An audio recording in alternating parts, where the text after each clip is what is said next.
குரு பிரம்மா குரு விஷ்ணு குருதேவ மகேஸ்வரः குரு சாட்சாத் பரபிரம்மம் தஸ்மை ஸ்ரீ குருவே நமः. கடவுள் அருள் டிவி நேயர்களுக்கு இனிய வணக்கங்கள். வணக்கம் அன்பர்களே, இனிய புத்தாண்டு நல்வாழ்த்துக்கள். இந்த வருடம் உங்களுக்கு பலவிதத்திலும் இறையருளாலே நன்மைகளும் வளங்களும் நோயற்ற வாழ்வே குறைவற்ற செல்வம் என்ற தன்மையும் வரட்டும். அதற்கு எல்லாம் வல்ல இறைவன் உங்களுக்கும் உங்கள் குடும்பத்தாருக்கும் துணை நிற்கட்டும். வருட பலன்களாக பார்க்கும்போது அந்த வருடத்தினுடைய முதல் நாள் அப்படிங்கிறது தான் நமக்கு முக்கியமான விஷயம். அதாவது 1/1/2026 அன்று எப்படி நமக்கு கோள்கள் அமைந்திருக்கின்றன அப்படின்னு பார்ப்போம். இந்த வருடத்தின் 2026 ஒரு சிறப்பான விஷயம் என்னன்னாக்கா, தனுசு அப்படிங்கிற ராசிக்குள்ளர சூரியன், சுக்கிரன், புதன், செவ்வாய் என்று 4 கிரகங்கள் அமர்ந்திருக்கிறார்கள். சூரியன் ராஜா, அவருடன் அந்த மந்திரி அப்படிங்கிறதும் தளபதி அப்படிங்கிறதும் இந்த புதனும் செவ்வாயும், அதனுடைய ராணி அப்படிங்கிறக்கூடிய இந்த சுக்கிரனும் சேர்ந்து அமர்ந்து ஒரு பெரிய அரசவையே அமைந்திருக்கக்கூடிய சூழ்நிலை இருக்கிறது. இதை குருங்கிற ராஜா பார்க்கிறார். அதனால் சிவராஜ யோகம் அப்படிங்கிற யோகத்திலே அமையக்கூடிய சூழ்நிலையை இந்த வருடம் ஆரம்பித்து கொடுக்கிறது. எதையுமே திங்க் பிக் அப்படின்னு சொல்லுவோம். முயற்சி ஸ்தானம் அப்படின்வோம். அந்த லக்னம் அப்படிங்கிறது தனுசுன்னு வச்சுன்னா 3வது இடம் அப்படின்னு சொல்லுவோம். இந்த இடத்துல ராகு இருக்கிறார், எதையுமே பெரிதாகக்கூடியவர். இவரை குரு பார்க்கிறார். இன்னும் விரிவாக்கமாக யோசிக்கக்கூடிய விஷயங்கள் எல்லாம் கிடைக்கும்.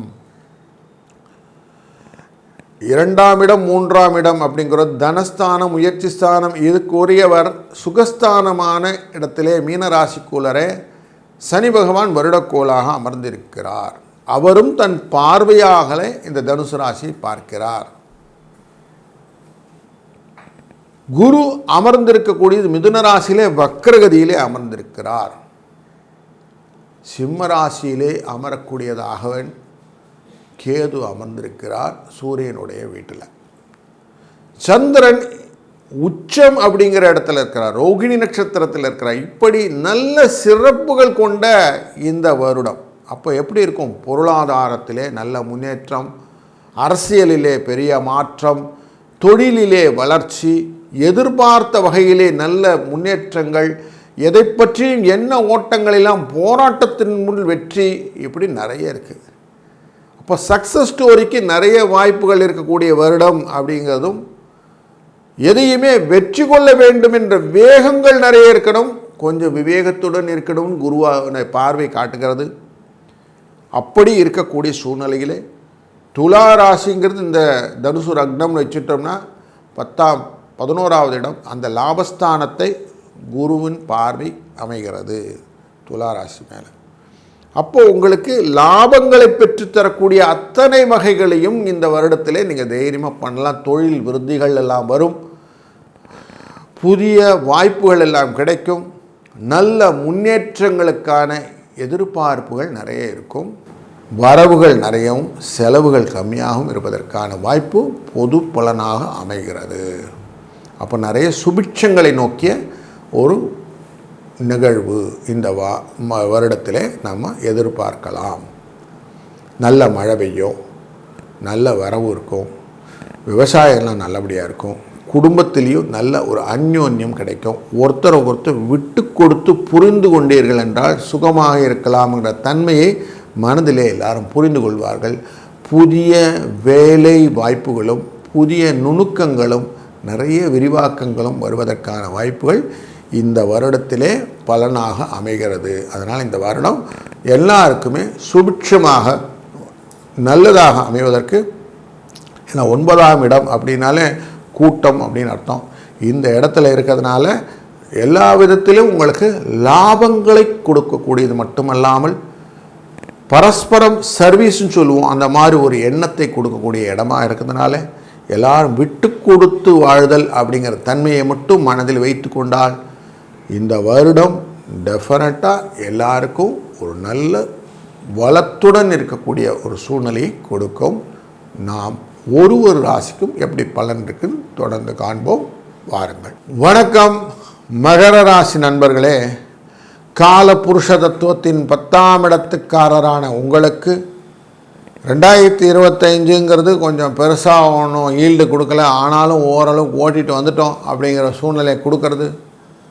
எதிர்பாராத பணவரவுகள் இருந்தாலும் சில இடர்பாடுகளை தாண்டி நீங்கள் செஞ்ச வேலைகள் எல்லாம் உங்களுக்கு லாபத்தை பெற்றுத்தந்தது அப்படிங்கிறது உண்மைதான்.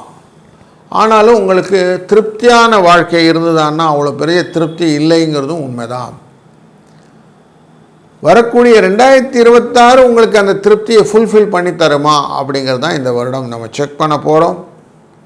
வருடத்தினே முதல் நாள் அன்றே சூரிய, செவ்வாய், புதன் மற்றும் சுக்கிரன் என்ற 4 கிரகங்கள் அமர்ந்திருப்பது விரயஸ்தானமான தனுசு ராசியில் உட்கார்ந்துருக்குது. உங்கள் ராசியின் 7ஆம் இடத்துக்காரரானவர் 5ஆம் இடத்தில் அமர்கிறார். 5ஆம் இடம் சுகஸ்தானம், அந்த இடத்துல உட்கார்றார். குழந்தைகள் ஸ்தானம், இந்த இடத்துல உட்கார்றார். அங்கே சந்திரன் அமர்வதனாலே வேலைங்கள்லாம் கொஞ்சம் டபுளாக செய்ய வேண்டிய வேலை இருக்கும். ஒரு தடவைக்கு 2 தடவை அப்படிங்கிற விஷயம் நடக்கும். ஏற்கனவே 6ஆம் இடத்துல குரு வக்கரகதியில் உட்கார்ந்துருக்கிறார். 12ஆம் இடத்துல இந்த 4 கிரக சேர்க்கை, 2ஆம் இடத்துல குடும்பஸ்தானத்திலே ராகு, 3ஆம் இடத்துல உங்கள் ராசிநாதன் அமர்வு, அதேபோல் உங்கள் ராசியின் 8ஆம் இடத்துல கேது அமர்வுன்றது தான் இந்த வருஷத்தில் இருக்குது. இந்த சூழ்நிலையிலே உங்களுக்கு லாபங்களை நோக்கிய எண்ண ஓட்டங்கள் நிறைய இருக்கும். வெற்றியின் இலக்கு ஜாஸ்தி இருக்கும், பெருசாக இருக்கும். இதை பண்ணணும் அதை பண்ணணும்னு ஏகப்பட்ட டாஸ்க். ஒரு டாஸ்க்கை முடிக்கிறதுக்கு முன்னாடி இன்னொரு டாஸ்க் வந்து நிற்குன்ற மாதிரி சொல்லாமல் இங்கே ஒன்று அங்கே ஒன்றுன்னு மாற்றி மாற்றி உங்களை பில்லர் டு போஸ்ட் அலைய விட்டுருக்கும். இந்த அலைச்சல்கள் 3ஆம் இடத்தில் இருக்கக்கூடிய சனியினால் வருகிறது அப்படின்னு புரிந்து கொள்ளுங்கள் நண்பர்களே. 12ஆம் இடம் அப்படிங்கிற இடத்தையும் இந்த சனி பகவான் பார்க்கிறார். அப்படிங்கிறனால அலைச்சல்கள் ஜாஸ்தி இருக்கக்கூடிய வருடமாக தான் கண்டினியூ ஆகுது. குருவின் பார்வை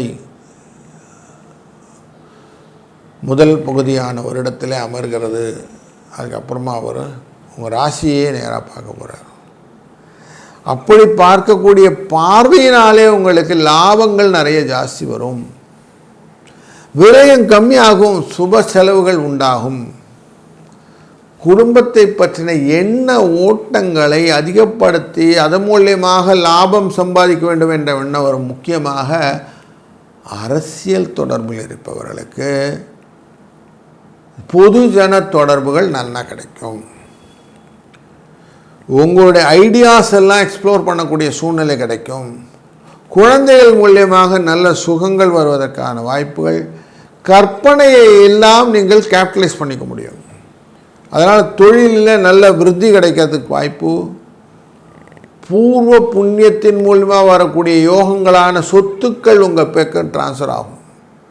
குறிப்பாக தந்தை வழி சொத்துக்கள் உங்களுக்கு வருவதற்கான வாய்ப்புகளை புத பகவான் ஏற்படுத்தி கொடுத்து விடுவார்.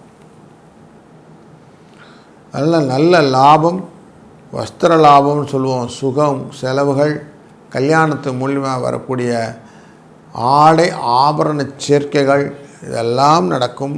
புதிய குழந்தை வரவு அப்படின்னு சொல்லக்கூடிய விஷயங்களும், சிலவங்க ஃபெர்டிலிட்டி மூலிய விஷயங்களில் குழந்தைகளை பெற்றுக்கொள்ள வேண்டும் என்ற எண்ணங்கள் இருந்தால் அதுவும் மெட்டீரியலைஸ் ஆகக்கூடிய சூழ்நிலையை கேது பகவான் தருவார். அதனால் அதுவுமே குடும்பத்தில் வளத்தை கொடுப்பதற்கான விஷயங்கள் காட்டுகிறது. தன விரயங்கள் அப்படின்னு சொல்லக்கூடிய விரயங்கள் சுப விரயங்களாக மாறுவதனாலே சந்தோஷம் உண்டாகும். நீங்கள் எதிரிகளிடமிருந்து கொஞ்சம் காவந்து பண்ணிக்கிறதுக்கு நீங்கள் வீண் விதண்டாவாதங்களை மட்டும் தவிர்த்து விட்டால் போதும். லாபங்கள் குறைந்தாலும் உங்களுடைய பண வரவுக்கான வாய்ப்புகள் குறைவதில்லை. அப்படிங்கிறதான் பொருள் வரவுக்கு நிறைய அஷூரன்ஸ் இருக்கக்கூடிய வருடமாக இந்த வருடம் இருக்கிறது. வேலை, சம்பள உயர்வு, மாற்றங்கள், இடப்பெயர்ச்சிகள் போன்றவை எல்லாம் உங்களுக்கு சாதகமாக அமைவதற்கும் சில அன்பர்கள் நல்ல எக்ஸ்பான்ஷன் ப்ரோக்ராம்ஸ் எல்லாம் நிறைய கொடுத்து தொழிலை விருத்தி செய்வதற்கும் இந்த வருடம் துணை நிற்கும். இந்த வருடத்தில் குழந்தைகள் வழியிலே நல்ல செய்திகளும், வரவுகள் ஜாஸ்தியாகவும் செலவுகள் கம்மியாகவும் இருக்கக்கூடிய சூழ்நிலையும், சனி பகவானின் பார்வையினாலே வெளி வட்டார தொடர்புகள் லாபத்தையும் தரக்கூடிய வருடமாக இந்த வருடம் அமைகிறது. இனிய புத்தாண்டு நல்வாழ்த்துக்கள். வாழ்க வளத்துடன். கடவுள் அருள் டிவியை பார்த்தமைக்கு நன்றிகள். மேலும் இது போன்ற தகவல்களை தெரிந்து கொள்ள கடவுள் அருள் டிவியை சப்ஸ்கிரைப் செய்யுங்கள். மறக்காமல் பெல் ஐக்கானை கிளிக் செய்யுங்கள்.